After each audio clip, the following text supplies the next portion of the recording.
अस्सलामुअलैकुम दोस्तों, क्या हाल है? कैसे हैं? ठीक ठाक हैं? तबीयत ठीक है? सबसे पहले आप तमाम दोस्तों का बहुत बहुत शुक्रिया जिन लोगों ने पूछा इनबॉक्स करके मेरी बकरी के हवाले से, भूरी के हवाले से मैंने जो स्टेटस लगाया था। जी बिल्कुल दोस्तों, भूरी अब नहीं रही। मसले क्या थे, क्या हो गया था? कई दोस्तों के सवाल थे कि आप बताओ यार हो क्या गया। इतनी सारी डिटेल में लिख नहीं सकता था। मसला यही था कि तकरीबन एक हफ़्ते पहले उसको मोशन हुए थे और नॉर्मल मोशन थे। अब पहले जैसे दिन नॉर्मल मोशन होता है तो वही प्रोटोकॉल मैंने उसको अपनाया। सबसे पहले जैसे नॉर्मल होता है, हम लोगों के पास जितने भी बकरे या बच्चों को अगर होता है तो सरसों का तेल मिला पिला देते हैं और अल्हम्दुलिल्लाह एक दिन में ही सही हो जाता है। अब एक दिन हुआ सरसों का तेल पिलाया और फिर अगेन वो एक दिन बाद सही नहीं हुआ तो फिर उसके बाद जो है मैं डायरिया के यानी दूसरे सिरप्स के ऊपर चला गया। सिरप वगैरह पिलाना शुरू कर दिए जो मुख्तलिफ आते हैं और वो पिलाए, उससे भी बेहतर नहीं हुआ। तो फिर तीसरे दिन जो है, दूसरे दिन की रात से फिर मैंने दूसरी मेडिसिन यूज़ करी। फिर डॉक्टर से भी कंसल्ट करा कि डॉक्टर साहब ये सही नहीं हो रहा। फिर डॉक्टर ने मुझे जो चीज़ें रिकमेंड करी है, जो जहाँ बकरियों के लिए इंजेक्शन वगैरह आते हैं, वो मैंने उनको लगाना शुरू करे। ऑलरेडी थे, लेकिन ये था कि डिस्कशन करके अगर चीज़ को अप्लाई किया जाए तो वो ज़्यादा बेहतर रहता है। तो मेरी ये कोशिश थी कि मैंने उसको अप्लाई किया उसी तरीके से। लेकिन दिन ब दिन जो है वो भूरी की हालत ख़राब होती जा रही थी और डायरिया जो है वो इतना होता जा रहा था, मोशन जो है वो पानी में तब्दील होते जा रहे थे। अच्छा दोस्तों, ये ईटीवी, पहले मैं भी यही समझा था कि ये ईटीवी है, लेकिन ये ईटीवी नहीं था, ये डायरिया पूरा हुआ था प्रॉपर तरीके से। अब अगर पानी भी पिलाना शुरू करो, ओआरएस या पीडियालाइट या कुछ भी, तो वो फ़ौरन जो है उसी वक्त निकाल देती थी और मोशन के ज़रिए। अब फिर डॉक्टर थे, डॉक्टर नईम से मैंने कंसल्ट करा, उन्होंने गाइड करा, एंटीबायोटिक लगाई, सेकंड जनरेशन एंटीबायोटिक का कोर्स कराया। 3 दिन, तकरीबन 3 से 4 दिन, 4 दिन तक वो एंटीबायोटिक का कोर्स रहा। बीच में उसको क्योंकि पानी हज़म नहीं हो रहा था, बॉयल मिनरल वाटर में ओआरएस मिला के पीडियालाइट भी दिया, वो भी उसको हज़म नहीं हो रहा था। इनफैक्ट जो है लिक्विड कोई भी उसको हज़म नहीं हो रहा था। लिक्विड जैसे ही अगर हम दें तो वो मोशन करना शुरू कर दे रही थी। अब ये हालत उसकी ख़राब होती जा रही थी, परेशानी की बात थी। पैसों का मसला नहीं था, बात ये था कि एक शौक़ की चीज़ है और ये शौकीन लोग ही समझ सकते हैं कि यार अगर आपने एक अच्छी ब्रीड की आपने परचेज़ करी है, वो इस वजह से करी है कि मैं उससे आगे ब्रीडिंग लूँ। अब वो उसी तरह का मसला ये आया कि वो ब्रीड नहीं ले पाया। इनफैक्ट जो है सैटरडे की सुबह जो है वो फिर भूरी मर गई और बस इतनी ज़िंदगी थी उसकी। बताने का ये है कि मोशन होते हैं दोस्तों, और मोशन में आप लोगों ने फ़ौरन केयर करनी होती है। हम भी करते हैं, तमाम जो है जितने गॉड फार्मर्स हैं या शौकीन हैं जो बकरियां रखते हैं, उन लोगों का वो लोग वाकई ही उसके लिए फ़ौरन जो है तदबीर कर लेते हैं। लेकिन बाज़ वक्त मोशन इस हालत में भी जाता है कि आपकी बकरी की जान ले लेता है। अच्छा, अब क्या हुआ, भूरी को ये इन्फेक्शन था। मेरे पास जो एक जगह थी ज़्यादा बड़ी नहीं है जो मैंने घर पे रखा हुआ है, तो भूरी का डायरिया जो है वो दूसरी बकरियों को भी लग गया। जैसे कोई अबलग जो है वो मेरे पास आई है। अच्छा, अब ये हैं उम्र में छोटी, तो इनका इम्यून सिस्टम इतना स्ट्रॉन्ग होता नहीं है और प्रॉपर इन लोगों ने अपनी माँ का दूध नहीं पिया होता जो हमने परचेज़ करी होती है। ये गलत बात है, लेकिन क्या करें, चीज़ अभी हम लोगों ने अगर डेवलप करनी है अपनी ब्रीड को और एक अच्छी क्वालिटी को, तो हमें बाहर से ही लेना पड़ रही है, कराची से बाहर, पंजाब से। और हम यहाँ मंगा के उनको सेहतमंद कर लेते हैं अल्हम्दुलिल्लाह। और ये रहता है, परचेज़ करते हैं, सेहतमंद भी करते हैं, फिर दूसरों तक भी वो चीज़ जाती है। लेकिन जाहिर सी बात है, जिन बकरियों ने इस बात में ये चीज़ निकलती है कि जिन बकरियों ने माँ का दूध नहीं पिया होता, जिस बच्चे ने प्रॉपर 2 से 3 महीने, उसका इम्यून सिस्टम इतना स्ट्रॉन्ग नहीं होता और उसके लिए बहुत केयर करनी पड़ती है। तो वही हुआ इनफैक्ट। तो अब जो है भूरी इनका इन्फेक्शन डायरिया का 2 से 3 दिन बाद जो है ना, क्वीन को भी लग गया, जबकि इतना हार्डली जो है डायरिया का इन्फेक्शन लगता नहीं है। ईटीवी मैं समझा था, लेकिन मैंने चेक करवाया डॉक्टर से भी था कि ईटीवी का इन्फेक्शन नहीं था, वो उसको प्रॉपर जो है बैक्टीरिया था, बैक्टीरिया ने इफेक्ट करा इंटरनली, जो उसकी निज़ाम में, जो उसके मैदे में जो बैक्टीरिया आया उसकी वजह से, या खाने में आया, ये समझ में नहीं आया किस तरह से आया, वो उसको इन्फेक्ट कर दिया। और उसी तरह से वो बैक्टीरिया जो है क्वीन को भी लगा और मेरी आशा जो है कोटन को भी लगा। तो अल्हम्दुलिल्लाह आशा जो है वो बेहतर हो गई, 4 से 5 दिन में उसको रिकवर कर लिया गया। क्वीन जो है सेहतमंद, यानी स्ट्रक्चर में सेट है, बेहतर है, लेकिन उसके अभी जो है दिन में 1 से 2 जो है वो मोशन कर रही है, लिक्विड मोशन कर रही है, और अभी प्रॉपर तरीके से वो रिकवर नहीं हुई है क्योंकि लिक्विड मोशन हो रहे हैं। अब मैं क्या कर रहा हूँ, लिक्विड मोशंस तो कर रही है, डॉक्टर से भी कंसल्ट है। सेकंड जनरेशन एंटीबायोटिक पे था, अब हम थर्ड जनरेशन एंटीबायोटिक पे आ गए कि इंटरनली जो है बैक्टीरिया उनको किसी तरह से किल किया जाए और उसको बेहतर किया जाए। तो ये मेरी डॉक्टर से कंसल्टेशन चल रही है। स्टिल जो है आप लोग देख सकते हैं, ये मैं दिखाना नहीं चाह रहा था लेकिन फिर भी आप लोगों के साथ शेयर करना चाहिए।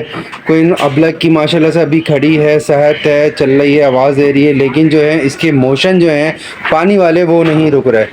और बाकी बकरियों से मैंने इन दोनों को अलग कर लिया था और अल्हम्दुलिल्लाह अल्हम्दुलिल्लाह अल्हम्दुलिल्लाह कोटन आशा जो है वो सही हो चुकी है, वो मेंगनी पे भी आ चुकी है। अभी अब कमज़ोर है, जाहिर सी बात है। क्वीन के साथ भी ये प्रॉब्लम है कि अभी ये लिक्विड लेती है तो थोड़ी देर तक अपने अंदर रखती है, फिर उसके बाद ये भी मोशन कर रही है। इसके लिए आज जो है मैं थर्ड जनरेशन पे भी आ चुका हूँ और कैफलैक्स जो है हमने ये इसको एंटीबायोटिक ओरल देना शुरू कर दिया है।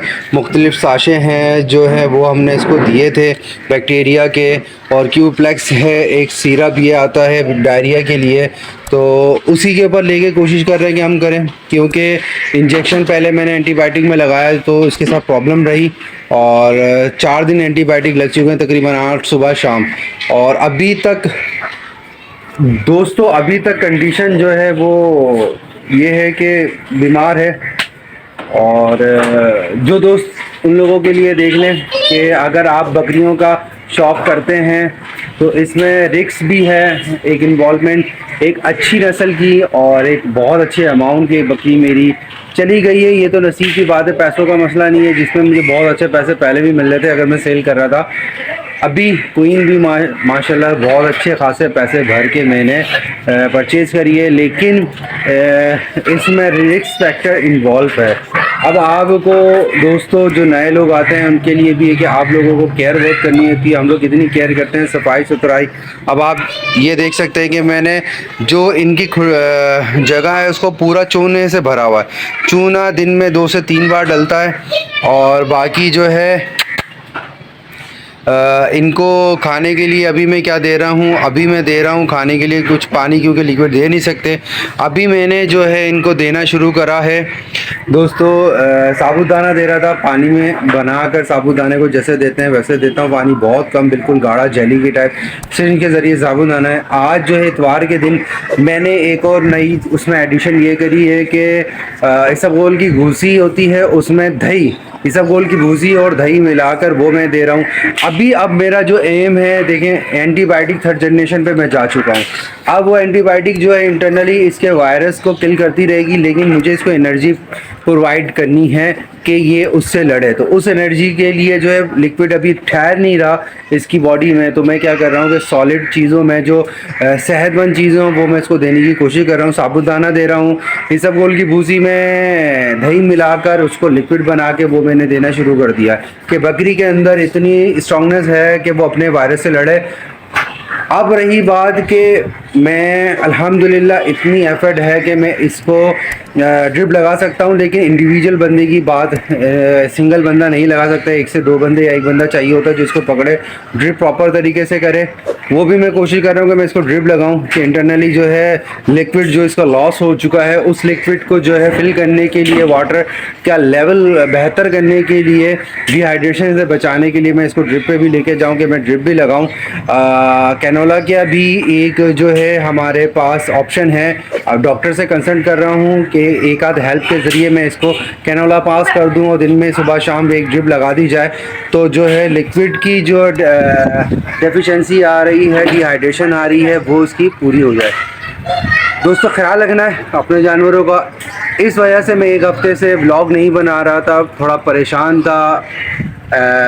अटैचमेंट बहुत ज़्यादा है अपने जानवरों के साथ, और परेशानी यही थी कि इनको किसी तरह से रिकवर करोगे। दिल नहीं चाह रहा था, कंटेंट बहुत सारा था कि मैं चाहता डेली आज ये हो चुका है, आज वो हो चुका है, सब कुछ दिखा सकता था, लेकिन दिल नहीं मान रहा था, क्योंकि मेरा दिल इस वक्त और दिमाग जो है वो मेरे जानवरों पे है कि मैं किस तरह से इनको रिकवर कर सकूं। तो माशाल्लाह से खूबसूरत हैं। खूबसूरत का चौथा महीना चल रहा है, 5वां महीने में चौथा महीना चल रहा है अल्हम्दुलिल्लाह। और चिली मिली माशाल्लाह से बहुत बेहतर है और सेट है। इन दोनों को मैंने अलग कर दिया है और इनको जिनको इन्फेक्शन था उनको मैंने उस जगह से बाहर निकाल दिया है। और ये देख सकते हैं पूरा प्रोटोकॉल कर रहा हूँ कि मैं सफाई डेली हो रही है, चूना हर वक्त डल रहा है। और ये जो है चूना है ये नॉर्मल चूना नहीं है, ये तेज़ वाला चूना है। इसके अंदर केमिकल शामिल है जो बैक्टीरिया को मारता है, किल करता है। ये वो वाला चूने का पाउडर नहीं है। बाकी दोस्तों ये देख लें, अगर आप लोग चाहते हैं कि मैं आप लोगों के साथ डेली की अपने जानवरों की वीडियोस को शेयर करूं, जानवरों की वीडियो और बातों को उनके साथ हम लोग अपने एक्सपीरियंस को शेयर करूं, तो दोस्तों इनबॉक्स करें कि क्या मैं ये प्रैक्टिस डेली बेसिस पे करूं और एक दूसरे के साथ हम लोग शेयर हों, कनेक्ट हों। मैं आप लोगों के साथ अपना तजुर्बा करूं, आप लोग अपना सवाल करें। मेरी कोशिश है कि मैं वो जो एक्सपीरियंस है जो दूसरे जो सीनियर्स हैं, डॉक्टर्स हैं, उन लोगों से आप लोगों के सामने लेके आऊँ, आप लोगों के साथ जो मशवरे हों वो शेयर करूँ। अगर आप लोग चाहते हैं कि इस पैटर्न पे हमें चलना चाहिए डेली बेसिस पे, तो ये भी मैं करने के लिए तैयार हूँ। बस आपने क्या करना है, इसके लिए मैं आप लोगों से मशवरा मांग रहा हूँ। क्या आप डेली बेसिस पे हम एक तरह का कनेक्शन करें कि जिससे जो तमाम गॉड फार्मर्स हैं, स्पेशली टीडी के हवाले से भी, जो मेरा टीडी का प्योर शौक है, इसमें आप लोगों के साथ डिस्कस करूं। तो इनबॉक्स करें क्या ये हमें डेली बेसिस पे करना है व्लॉग, या जैसे मेरा अपना पैटर्न है कि हफ्ते में 1-2 व्लॉग मैं आप लोगों के साथ शेयर करता रहूं। तो दोस्तों अपना ख्याल रखिएगा, प्लीज़ प्लीज़ दुआ कीजिएगा मेरे जानवरों के लिए, और मैं दुआ करता हूं अल्लाह ताला तमाम दोस्तों के जानवरों को, उनके शौक़ को अल्लाह ताला हिफाजत में रखे। क्वीन की तबीयत ख़राब है, प्लीज़ बहुत सारी दुआएं आप लोगों की चाहिए। अपना बहुत सारा ख्याल रखिएगा। अल्लाह हाफ़िज़।